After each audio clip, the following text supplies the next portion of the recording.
Mga batang players na posibleng sumagupa sa international na competition sa hinaharap, tila sinasanay na ng SGA ni Jacob Lau. Ibinunyag naman ni Coach Tim Cone ang totoong lagay ng kalusugan ni Scottie Thompson. Isang araw matapos si Bulgar na pinalitan nila si AJ Edu bunga ng hindi pa gumagaling na injury sa tuhod. Ano nga bang kalagayan o ang kasalukuyan lagay ni Scottie Thompson? Makakasama pa ba siya sa Gilas Pilipinas para sa Olympic Qualifying Tournament?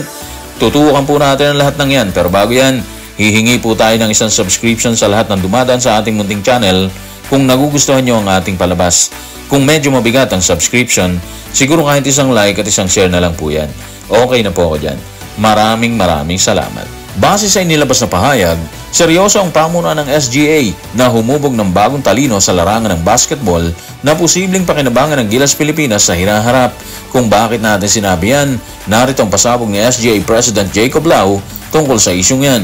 Tutukan natin ang sinabi niya sa report ni John Brian Ulanday ng Philstar. Ang isama si Jonathan, Allen at Tony ay paraan namin ng pagtulong sa pagbuo ng kinabukasan ng Philippine basketball. Lagi namin tinitiyak na may mga batang player sa aming kupunan para bigyan sila ng maagang sulyap sa kung anong international na basketball.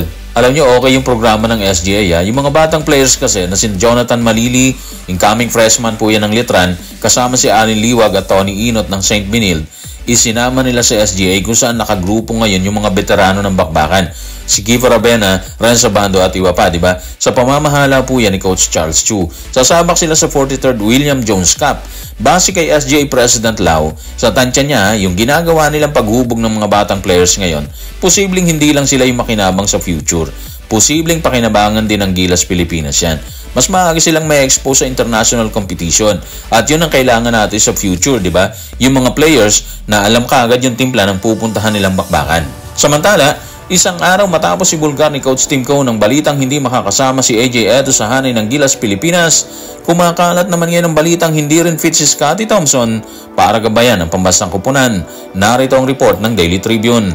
Tutukan natin ang report ni Mark S. Carlote ng Daily Tribune. Nananatiling questionable ang kalusugan at forma ng laro ni Barangay Ginebra San Miguel guard Scottie Thompson para sa Olympic Qualifying Tournament sa Riga, Latvia sa July 2-7 dahil sa back issues na nakuha niya sa unang bahagi ng nagpapatuloy na PBA Philippine Cup. Ito talaga'y nakakatakot para sa kupunan ng Gilas Pilipinas. Bakit natin sinabi yan? Kasi wala na silang reliever Wala na silang kinuhang ibang player para punan yung magiging bakanting position in case na magkaroon ulit ng injury yung iba pang player. Katulad ni AJ Edu na hindi na muna sinama ni Coach Tim sa hanay kasi nga dahil sa kanyang injury sa tuhod.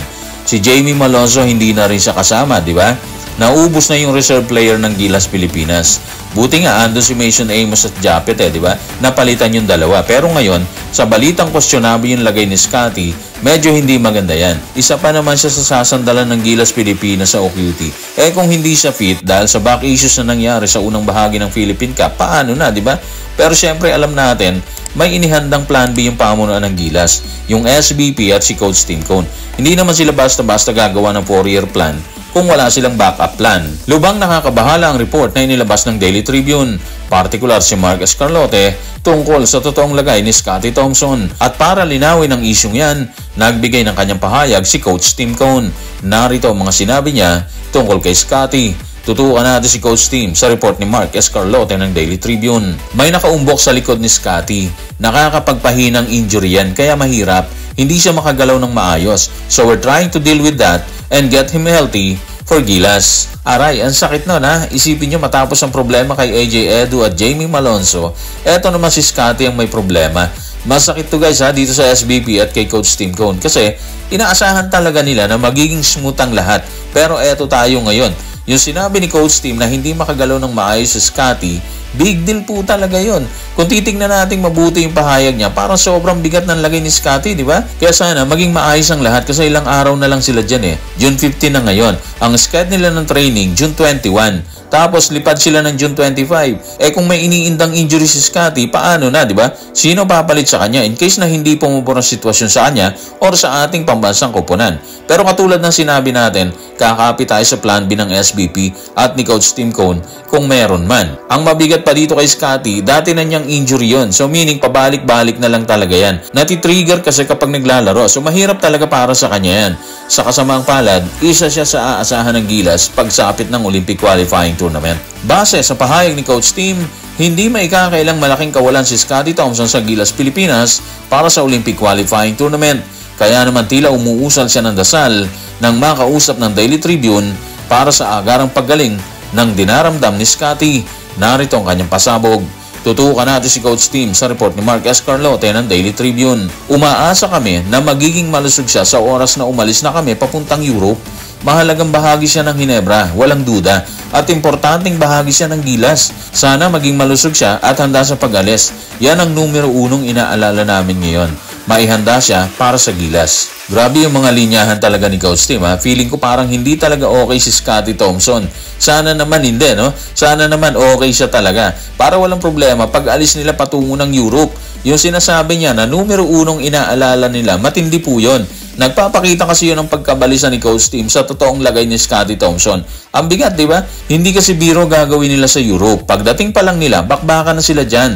Turkey at Poland. E tingin natin kapag nasa tune-up na sila dyan, seryoso na sila, di ba? Doon kasi sila huhugot ng karanasan. Para kapag hinarap na nila yung Latvia at Georgia, mas komportable na sila sa estilo na ilalatag ng dalawang bansa, di ba? Tapos, sigurado tayo na yung hinanda ni Coach Tim na opensiba sa OQT, kasama doon si Scotty. So sana okay talaga siya para walang problema yung pambansang kupunan natin. So guys, maraming salamat.